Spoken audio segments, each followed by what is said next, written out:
Always isolate the battery from it. Now we did just put a little bit of a load on it, so you know, it's whether or not that skews the numbers, we'll see here in a minute. I think what we're going to find out is it was probably low on oil. I went through the history and it said under voltage. Well, we were down to anywhere from 0 to 5 degrees out. This does not have a cold weather start kit on it, which the start kits usually have a battery warmer plate that goes underneath the battery, that square spot, and then a oil warmer here that goes around the oil filter.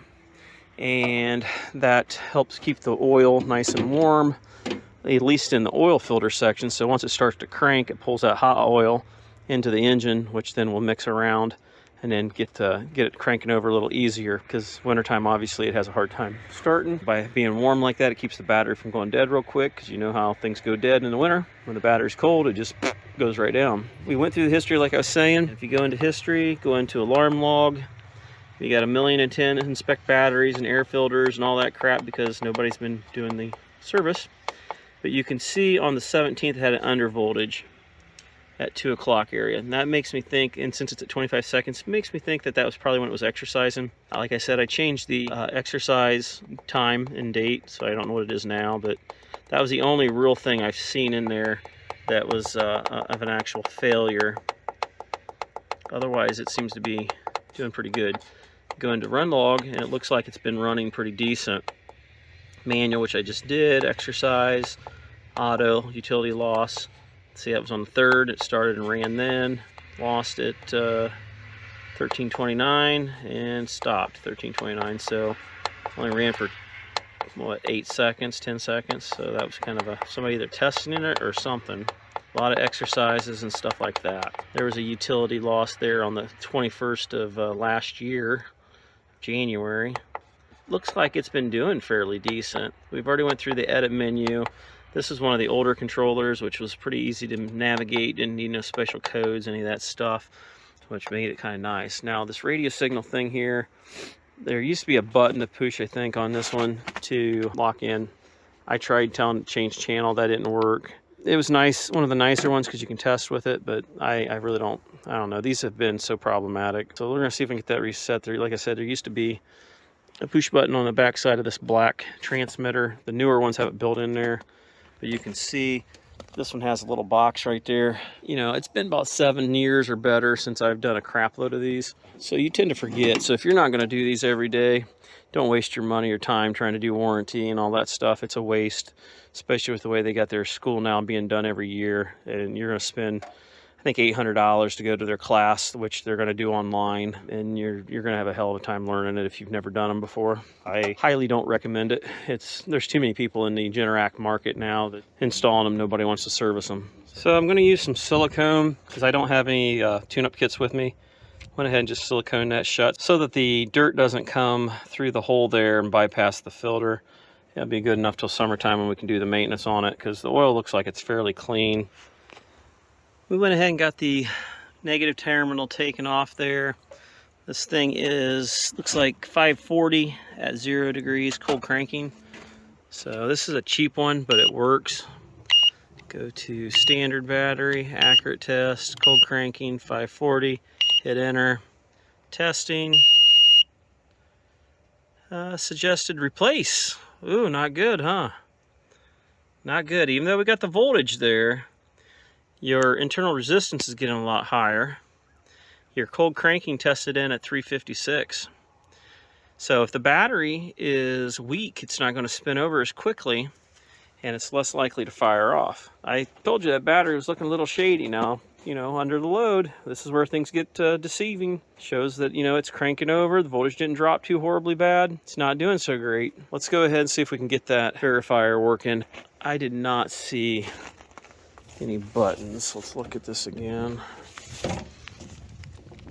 Yeah, no button there. But I think if I remember right, I usually just unplugged it from this controller up front. There it is, right here on the front.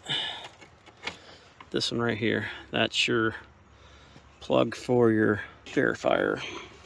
Let's see if we can get that back in there. You can kind of see. I turned off the controller here on the side and searching for generators. So let's see if this happens to get it. So we've already pulled the power on the transmitter on the back of the generator and had it restart. It'd be nice if it hurry up and find it here. Finally got it to link back together. So we hooked up the ground to the battery. I unplugged it, waited a full 10 seconds like you usually would with anything else. Flipped them both back on. So this was powered down, that was unplugged. Next thing you know, it found it. And everything's ready to go. I'm going to change the channel though, because they were on channel 3, I think, and it was wacky. Change channel, it was on 3. Let's take it, let's go to 6, why not? Sending things, success. Okay, go to radio, let's go to radio information, see how it shows anything. Quality 100%, I would surely hope so, since we're a foot and a half away. Let's go to date and time. That's not, it's linking very good, is it? Let's see if we can do the test. I ain't too impressed with that. Let's just go ahead and set it because I don't want it to reprogram it. For giggles, I went ahead and turned this stupid thing off. Back on again, and it didn't find it. I have a feeling this thing's going bad. We'll go ahead and let it do it one more time. But I don't have a whole lot of faith in this. It's the reason why a lot of times they don't even sell these anymore. You've got lights out here. You can look through a window and see what's going on. This is just a luxury. Okay, link fault again. As you can see here, the date got screwed up. It's not the year 2000. Things wouldn't be destroyed yet. Let's go ahead and undo this again. This is just, do not sell these. These things are garbage. Okay, let's go ahead and turn that back on. Let's go ahead and plug this thing back in again. These things have been more of a headache in my hind end than anything else. Okay, it found it. So all you got to do, homeowner that's probably watching this, is come out here and unplug that thing and turn that thing off and it finds it. Real convenient. And let me guess, batteries, nope, they kind of still hanging in there. Let's see if we can get this clock reprogrammed and test this thing remotely. As you can tell, I'm not into this anymore. I just reset the clock again and it still didn't take. It's probably defective. Start and transfer, let's hit enter. You gotta hit both buttons up and down at the same time. Okay,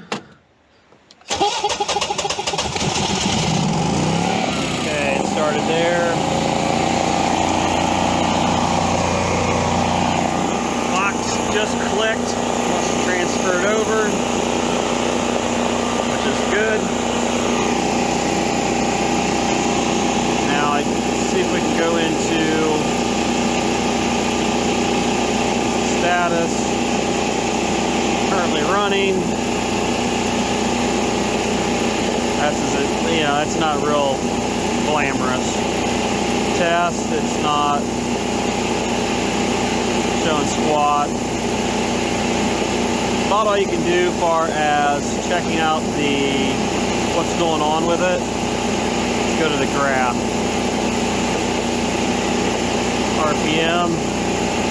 So as long as you can zoom in there with your eyeball, you can kind of see that it's running probably 33 RPM. This is just a really crappy display. It don't show you squat. So you can go to voltage. Once again, it'd be nice if they would show you the true voltage, but they're showing you a graph. See how it's really hard to read. Instead of a nice digital readout, they just don't have that. I think they've came out with better ones since then, but it's just not much to brag about. So let's go ahead and stop generator. Should sit there and start cooling down and transfer back.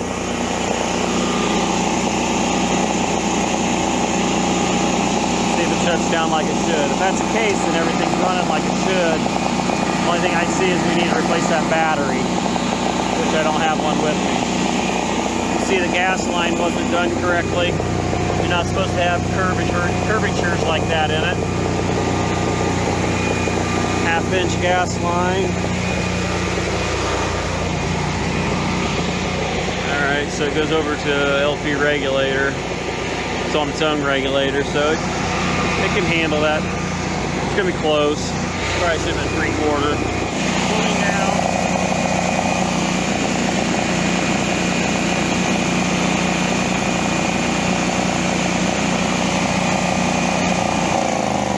Yeah.